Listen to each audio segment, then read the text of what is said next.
Welcome back to episode 9 of the WAVYSHI podcast. You know, we keep going. We're at 9 now. We're not stopping either. We're just going to keep going. Season 1 is going really well. Super hyped for what's to come, new guests to come on, and we got a banger episode today, so just hold tight. I recently, or actually 2 days ago, enrolled at IU Bloomington, so I'll be going there in the fall. Super hyped about that, going to Kelly School of Business, trying to learn everything I can, try and start a business. That's the end goal, but yeah, we'll just see where this podcast takes us and stuff like that. We're still going to be recording at IU, and we're working on co-hosts and stuff like that. We got my roommate, Reese Sutherland. He's going to be, we're going to be rooming together, and it's going to be a whole lot of fun. Cannot wait. But yeah, we also got the merch. Check it right here. I can wear it in any fit. You know what I mean. We got all the stuff: hoodies, t-shirts, stickers. We got 2 different designs, stuff like that we're producing. All that. The link will be in the description. WAVYSHI.com. Go ahead, pre-order. The drop date is going to be April 16th. That's when we're going to be starting to roll everything out off the shelves and delivering and all sorts of stuff like that. So stay tuned and reserve your shirt and hoodie online. But we'll just go ahead and get right into it. Very special guest. Met this guy on Kairos. We'll get into all that later. He was my leader. He's just a great guy. Hit me up and he was like, dude, I want to come on. I was already thinking about having him come on anyways, but we'll just go ahead and bring in Joe Fisher. What's up, baby? Man? Here we go. Dude, hyped to have you on. Just amazing to meet you too. I remember I met you didn't meet you, but we were in the same spot. I think it was Dairy Queen or something like that, 2 days or something before Kairos. But yeah, dude, amazing time to meet you. You know, finally got to sit down, no phones, no nothing, just to connect and everything like that. And you really embraced the whole Kairos spirit and stuff like that. But I got a question for you. Because you go from camper, which I was, to leader. How was that different? Because you couldn't really talk as much, or? Yeah, no, it's a whole different animal. Seeing, you got kind of get, when you're a leader, you get that behind the scenes look, which is kind of cool. But yeah, you're more there because you've already had the experience when you're the leader, so you're more there just to guide others, which is a whole nother experience on its own. Yeah, I kind of got more out of being a leader, I think. Yeah. You get to see how people grow and everything like that. Yeah, well, it's these people in high school that never open themselves up. It's really cool to see that. Yeah, we won't get into all the details of Kairos. That's secret, But we go to Brebeuf. You've gone to Brebeuf all 4 years, and I transferred from California sophomore year. Tell me, growing up in the Brebeuf community. Because I know we talked about something on Kairos. You were going into high school. Same with me. I had the same mindset that we wanted to play sports. Meet all the girls, stuff like that, and be the popular kid or whatever. But you found another way. Go ahead and talk about how was that change? How did it teach you to become a better man in your sense or stuff like that? Yeah. So I grew up always playing sports. Football, basketball, baseball. But I was probably best at baseball. But I get to Brebeuf, and when you envision yourself going into high school, I want to be, Mr. Hotshot kind of guy. And I learned real quick that wasn't me. Exactly. Basketball, when I started playing basketball Brebeuf, I was holy shit, I am not that athletic. I really suck. And then it just wasn't I didn't gel with the guys super well, and then. So I wasn't really loving it. And then I moved on to baseball. And I was actually pretty good at baseball. I made the JV team. And I met a couple of really special guys in my life. They're still in my life. But it was just the grind of sports. So if you don't love it, you can't do it. So is that how you found, is that what you found? You weren't really loving the sport as much? Yeah. And then, I wasn't, nothing, in my life at that time, just zero was going right. I had zero friends.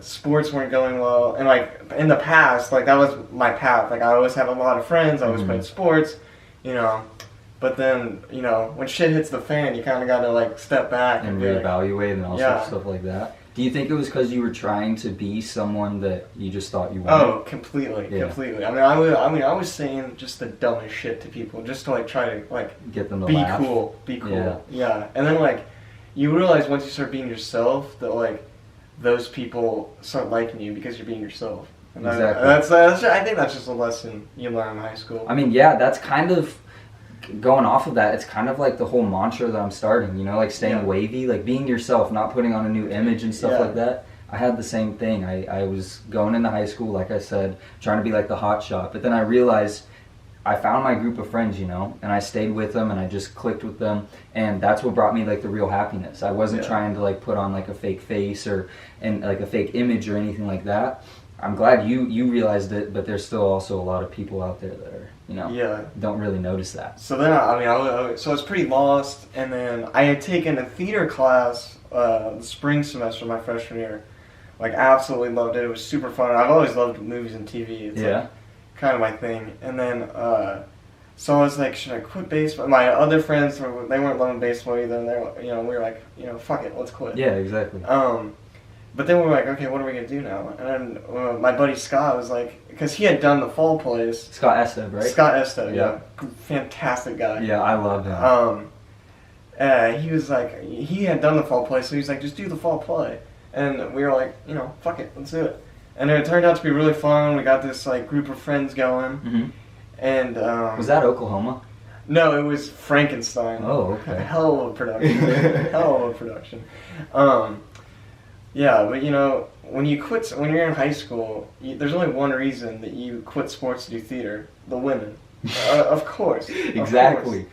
You know, I've got a funny story about that. So go ahead. I did Frankenstein. I did Oklahoma. I wasn't a big role by any means in those, but you know, it was really fun. Yeah. And but then they announced that they're going the world premiere of The Fault in Our Stars. Our theater director Tobin Strader wrote it. And I went, holy shit! Like I love that movie, and like I love that character Augustus. And I was like, that's got to be me. It's gonna be no one else. It's gotta be me. So did you go up to Mr. Strader and were you like, hey, I want this position, or did you well, just grind your ass off? no, I just on the audition slip you put what you want, and I practiced that. There was a for the audition. It was a long monologue, and like obviously I worked my ass off for like 3 weeks.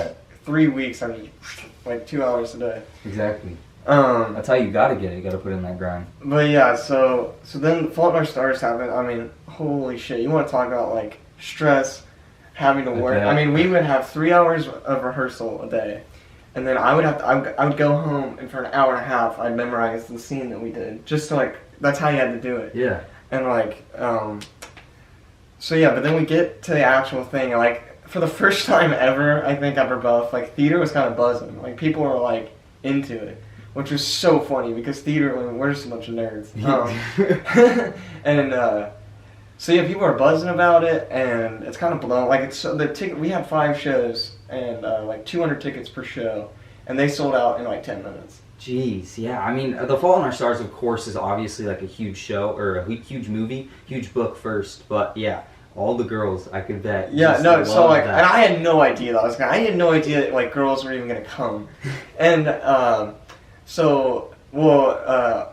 we do a show Wednesday for the teachers, but so we're doing that show, and everybody starts whispering like, I think John Green's here, like the author of The Fault in Our Stars. Damn. Yeah, and I was like, I'm gonna look for him because like I was off stage and I went back on stage and I saw him like up in the left corner. He was there? He had a ball cap on. Yeah. And I was like, holy shit, talk about like your balls just like fucking dropping. Exactly. Stomach, like, and but yeah, after the show he came back and he talked to me and the co-star who played Hazel, Emily Doring. She's a great girl. Amazing friend. Yeah, and he told us that was one of the most beautiful performances he'd ever seen. Shit, I'm like, bro. I was like, come again? I was like, what? But yeah, but then we get to so it was the Friday we did the show Thursday, which is usually mostly parents, and then Friday was when a lot of students came, and we do it goes well, and after the show, like the 5 most popular girls. So I was a junior. The 5 most popular girls that were seniors added me on Snapchat, and I was like, big play of moves. I was like, pinch me. I'm saying. Yeah, of course. Yeah, and they all start hitting my line or whatever. But the one girl, the most popular, I mean, like, I won't name names, but we know what we're talking about. She was dating the most popular guy at Brebeuf, who's a senior. I mean, and she was coming after me hard. Like, I could like throw a frisbee out the window and she'd fucking coke me at it. Like, I mean, it was crazy. Exactly, you gotta get that. It was crazy. Like, I mean, and dude, I guess when you do, you go up to the most popular girl in your high school and you say, "I do theater, motherfucker, kiss me." Exactly. I mean, you got all like that romance that you learn. Girls see you on stage, it's like pants are coming off. No, I'm just kidding. But yeah, she starts hitting my line or whatever, and then we're talking, and then these senior guys found out, and then my best friend Sumner Wolf, another unbelievable guy. Shout out him. I mean, he was talking to the girl's best friend, and these senior guys, you know, it was a big clique, found out about it.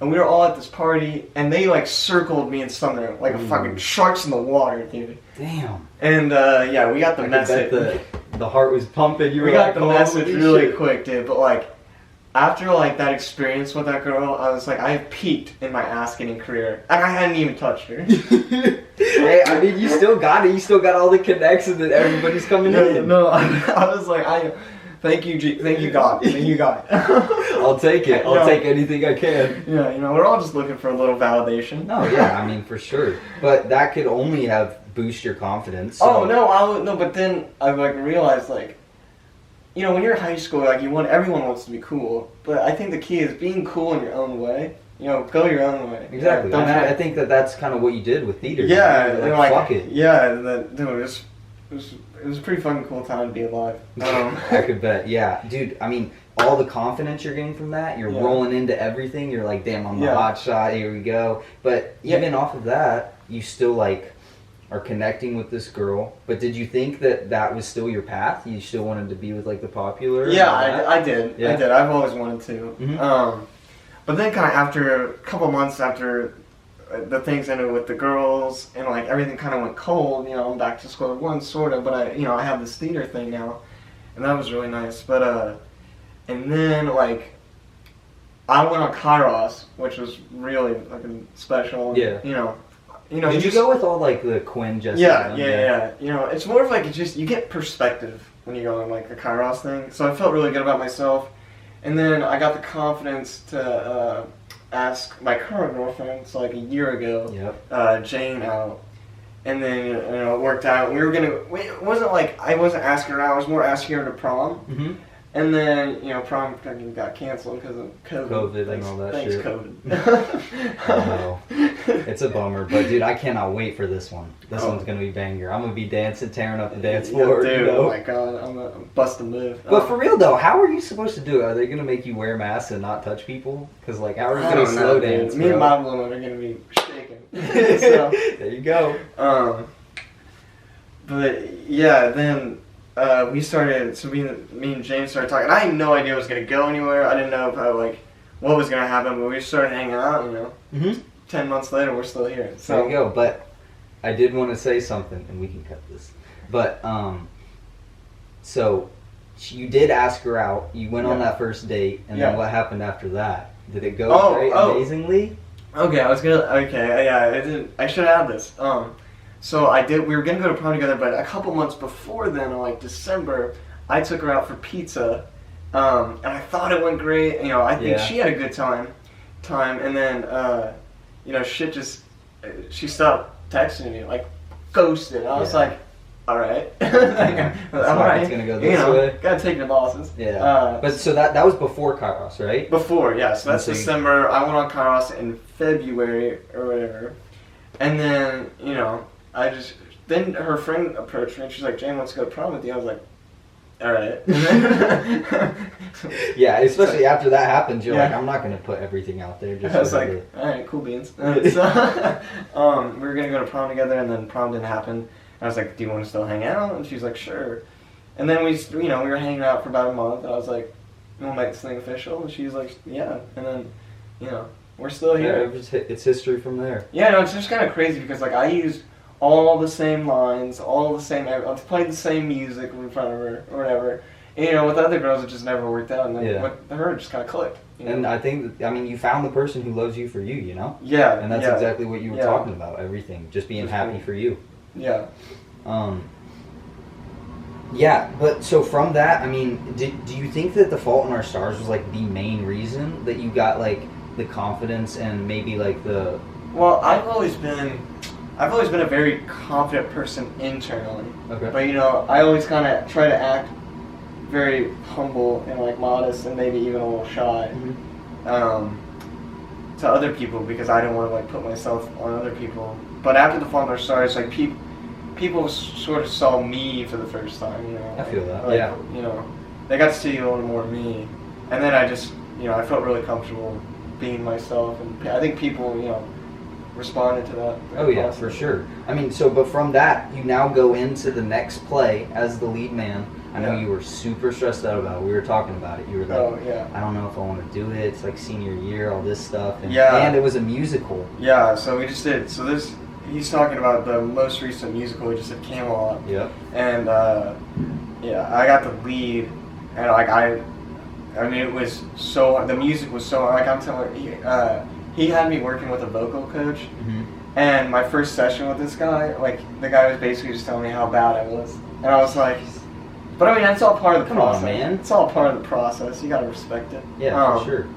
But he was basically telling me how bad I was, and I went home to my mom, and I was like, shit, so hard. And this guy had me doing the craziest fucking vocal exercise. It's like one of them we were like, like what are we, whales? I was like, Yeah, I can you know, totally see that. but then, you know, it's just a lot of practice, and then it ended up working out, and I was able to do it pretty well, I think. Yeah, and so you think you learn like the whole like self-discipline and stuff Oh like that yeah, from because like the Fault in Our other, Stars? like even the Fault in Our Stars, the other plays or whatever, I'm very good at bullshitting, and I can just like, kind of pull it out of my ass at the last minute. But with this one, I really couldn't do that, and I actually had to put in the work. Yeah. So I'm going to show right here. Wait, no. It's this one. We'll get this popped up too, but we'll put a little pop-up of what his performance was like. That's him. How could it be in springtime? Knowing how in spring I'm bewitched by you so. Oh no, not in springtime, summer, winter, fall. No, never could I leave you at all.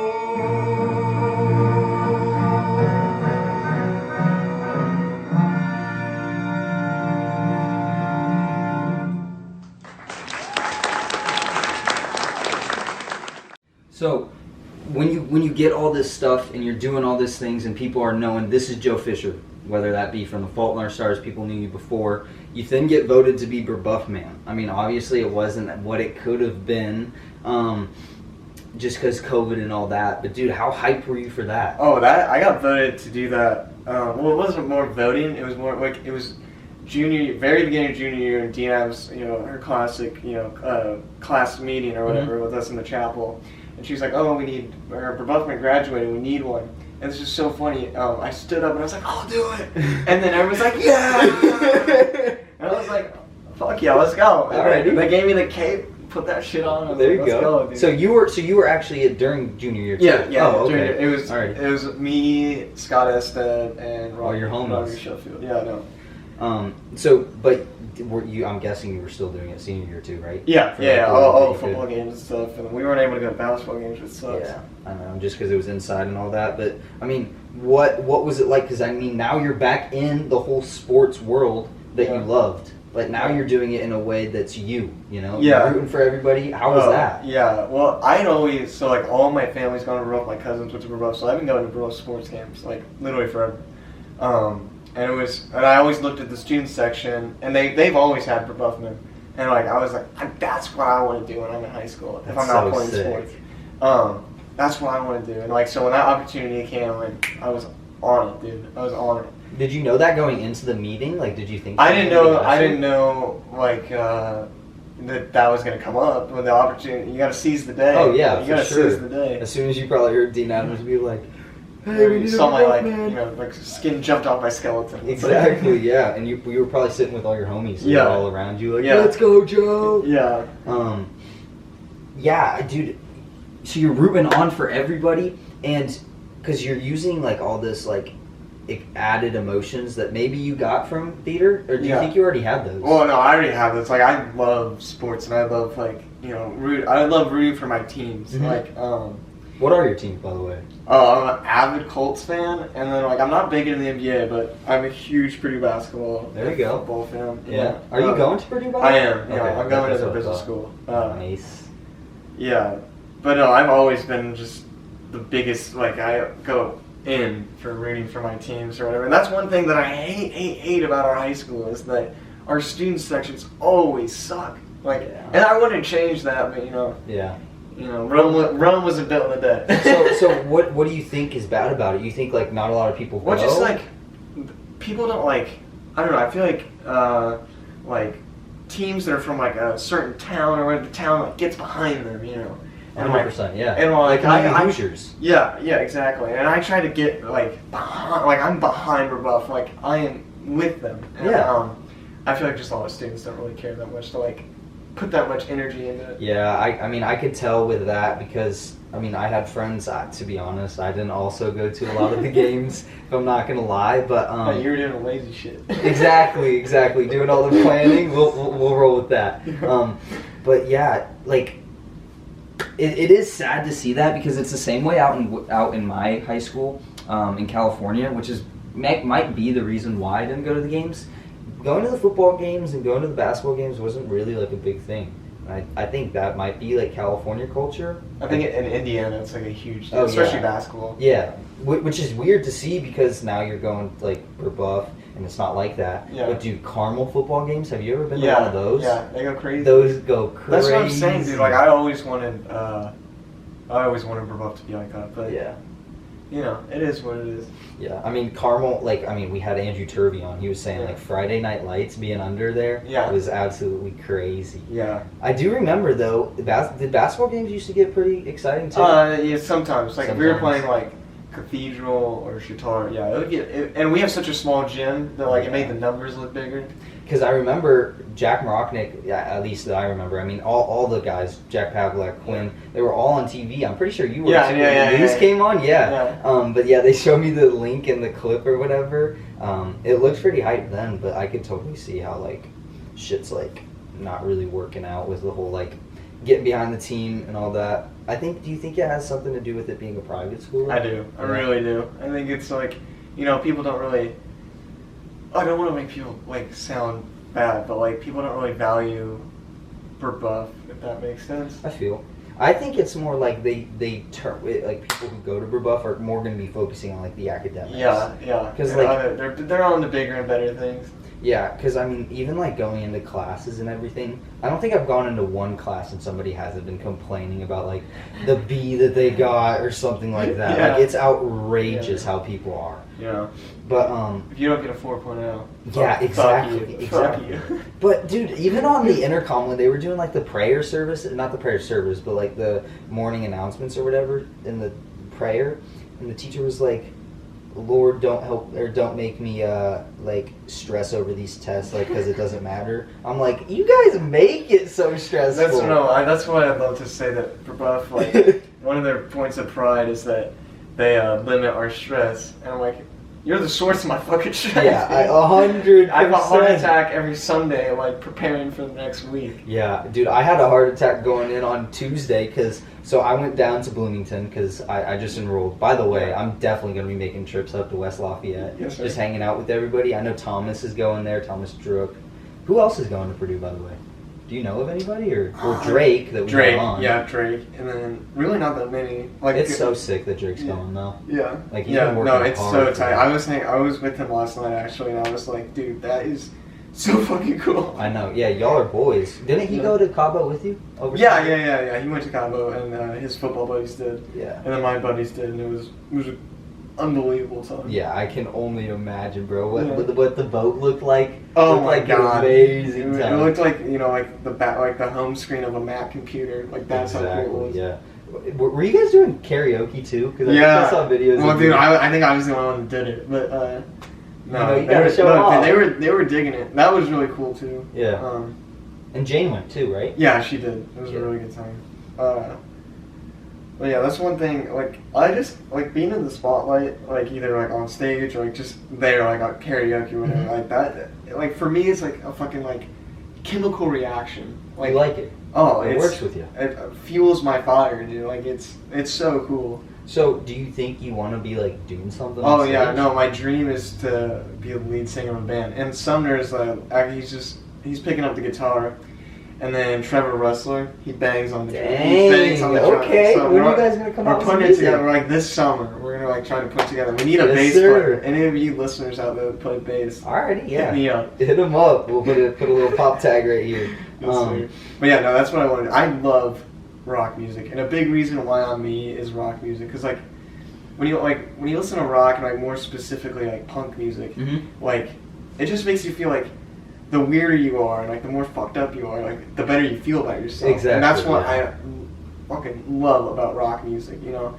you don't have to sound good. You know, it's not about the music; it's about the emotions. It's about like getting your Yeah, emotions when you're like out. banging your head when you're driving. It's just it's so cool. And, I like, bet, yeah. I listened to some of it just because like my dad put me on, you know. Yeah. But so when you talk about rock, are you mostly listening to like older school or? I listen to pretty much like I listen to the classic like 70s, like The Who, and you know, you got the Stones and Beatles earlier, and but then like 80s rock, like hair metal, like Motley fucking Crue. There you go. All those bands, Poison, the Scorpions, all of them. Aerosmith. And then like I really appreciate like 90s grunge, like Nirvana and Pearl Jam. And like I like the Chili Peppers, they're pretty groovy. Yeah. But like my favorite music is called pop punk, which is like late 90s, early 2000s. Which is like my favorite band, Blink-182. Is just Damn, alright, yeah, you're putting me on. I love music. Like legit could listen all music day. is like it just like helps you like connect, and like there's somebody out there, like when they're singing, you're connecting to a lyric, you're like, somebody gets it. I'm not in this alone. Like somebody has felt the emotions I felt. Yeah, because they're making this music for legit everybody, Yeah, and there's definitely going to be somebody else out there. Yeah, it's like you're connecting with it. So, going off of connecting, I don't know, this is kind of like a good segue. Another big thing about like Kairos that we talked about, blah blah blah, was your dad. Now I understand that now maybe you and your dad don't have like as good of a relationship than maybe you guys did have. Yeah. Do you think that that's like severely affected you in a bad way, good way in high school? Like no, and like inadvertently, it's made me like a man. Like I had to become a man, if that makes sense. And I learned like you gotta grow up real quick when you're in a situation like that. But the like the fuck part about it is so many people go through this with like parents that are alcoholics. Like like when you were younger, they were like my dad was like my hero when I was younger, and then when I was probably around the time I was in 7th grade, he just started pounding the drinks, man. And you're a different person. Like my mom will always tell me stories about like how cool my dad was back in the day. Like everybody loved him, and now he's a sad sack of shit. And like it's just you gotta remember it's not them, it's the alcohol. Yeah, it's literally a disease. It's crazy. It's like a sickness. Yeah. So when did your parents divorce? They separated when I was a freshman. Okay. And officially divorced at the beginning of sophomore year. So you like the alcohol was the reason behind it? He was just never. We don't have to get into too much. Well, no, he was just never really like a good partner for my mom and stuff like that. I mean, if we didn't have my mom, like I'd be a fucking psychopath. Guaranteed. Yeah, I mean, you need that shoulder to lean on, but I think it's also you guys kind of both lean together. You're the oldest, right? No, I'm the youngest. I have a brother who's 23 who just graduated from Purdue, and my sister is 20 who's at Purdue right now. Damn, I don't know why, but I thought you were the oldest. No. I was gonna ask, did you think that you had to like become like a father figure in the house to like help you? No, it was more like because my sister and my brother were in college by the time, I had to kind of be the man of the house. Yeah, if that makes sense. But yeah. Did you have to like pick up other tasks and stuff like that around the house, or like? Not as much. It was just more being like you know, I couldn't fuck around anymore. Like, Yeah, you had to like be on top of your Yeah. shit and all sorts of Yeah, stuff like my that. mom shouldn't have to worry about if I'm getting my school done or if I'm being safe. Like, you know, Yeah, you just learn when to you're be out with friends and stuff like you know, that. you just learn to be mature. Yeah, I Something think like that that. that's a huge thing, and I can definitely see that from you. I mean, you got such a good head on your shoulders that like I know what you're gonna like that you're gonna be doing good things in life. But so you talk about this band and that's your dream. However, you're going to school with business. Yeah. Do you know what you want to be doing with that? Like what your I dreams are don't that I way? don't know. I really don't know yet. Like, you know, kind of like I have this, you know, only a fool has one dream. Mhm. You know, like well, I have one dream that's being a rock star, fucking touring the world. You know, Yeah. rocking out with my cock out. And Exactly. My other dream is just get a nice, comfortable job, have a wife and kids, and I feel like that both of those equal. Oh yeah, Equal. equally is good. Equally is beautiful. But when you start this whole thing in the summer and in the like, I don't know, are you guys gonna be doing it in like the garage? Probably, like yeah, old school? probably. Yeah, because, dude, I can only imagine, and dude, if I'm in here, I'll definitely pick up the camera, do some little videos for Yeah, you, we stuff sick. like that. Yeah, any way I could help you out. But are you guys working on like getting mics, getting stuff like that? Yeah, Or- we haven't really, you know, got that deep Dived into in. it. We're just kind of gonna get together this like at the beginning of summer when like Sumner comes back from college and like jam. Where does he go? He goes to IU. Okay, He's yeah, in Kelly. That's what I thought. Yeah. Yeah. Yeah, I mean, so shoot for the stars. You something I don't know that's like rooting or not rooting, like kind of giving me flashbacks of what you're talking about is the Queen movie, the Dude. Bohemian Rhapsody. Yeah. Is that what kind of Exactly. like the whole tour, everything like Yeah, that? dude. Like, yeah, like we want to be like kind of a big rock. Like, I kind of had this fantasy for the longest time because rock's kind of dead right now in like mainstream music. You want to bring it back? I want to bring it back. Like, and I think I it's think you're kind the man. Like I do. I kind of think I am too. Like what, sometimes I have these like just bizarre thoughts. Like, what if that's why I was fucking put on this thing? Hey, Fucking- bro, imagine. Wouldn't that shit be crazy, dude? Like, Do you find yourself like writing, like manifesting yeah, stuff? yeah. Like I wrote before, and it's like really not that hard to write. Like, really, you know, catchy. But it's honestly not that hard if you just like sit down and kind of think about it. What kind of messages are you? I mean, every song you're gonna be writing tons of songs. Well, you know the classics like love, teenage angst. 100%.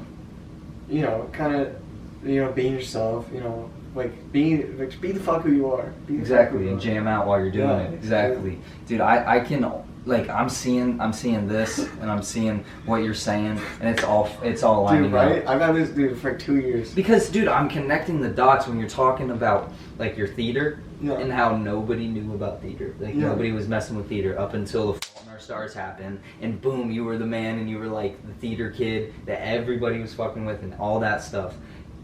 If you get that opportunity, just like you did with the Brebuff Man, you're gonna take it. You're gonna Yeah. seize that opportunity, bro. I cannot wait.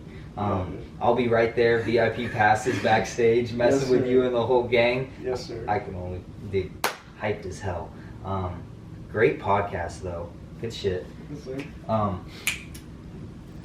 Amazing things. Joe Fisher, my guy. He's always gonna be a player in my life. Always gonna be like mainstream. Blah blah blah. We're both gonna be going up, pushing everything together. Cannot wait. Hope you guys enjoyed getting a little view of him behind the scenes and all sorts of stuff like that. Seeing the type of person he is. We got big guests coming in. A lot of new stuff. We're just gonna keep going, taking this wave, going with the momentum, you know. But anyways, keep it wavy, guys, and deuces. Good shit, bro. Dude, that's Dude, that was that's a pretty banger fire. video.